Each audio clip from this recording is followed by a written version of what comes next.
ফোনত চাৰ্জ দিবৰ বাবে অচিনাকি কাৰোবাৰ লগত চিনাকি হৈ চাহজ্যোতি লোৱাৰ লগতে মোৰ ইউনিভাৰ্চিটিৰ কাৰোবাক আনএক্সপেক্টেডলি লগ পোৱাৰলৈকে কিমান কি যে হোৱা নাই এটা দিনতে মোৰ লগত। বলক ভিডিঅ'টো প্ৰথমবাৰ আৰম্ভ কৰোঁ। ৰাতিপুৱাই সোনকালে শুই উঠি মেলি আজৰি হৈ এতিয়া মই ওলাইছোঁ বৰপেটা সত্ৰলৈ বুলি। আৰু বাছখন যিহেতু মাজতে ৰখাইছিলে সেইকাৰণে চাহ একাপ খোৱাৰ লগতে আৰু দুটামান বস্তু লৈ ল'লোঁ। আৰু এতিয়া মই আহি পালোহি বৰপেটা সত্ৰ।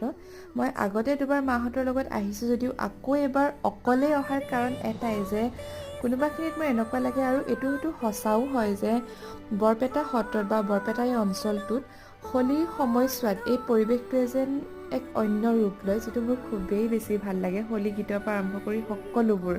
আৰু সেইবাবে হয়তো অসমৰ এই বৈষ্ণৱ সংস্কৃতিৰ বিকাশৰ থলীস্বৰূপ সত্ৰসমূহ অসমীয়া সমাজৰ এক প্ৰাণকেন্দ্ৰ।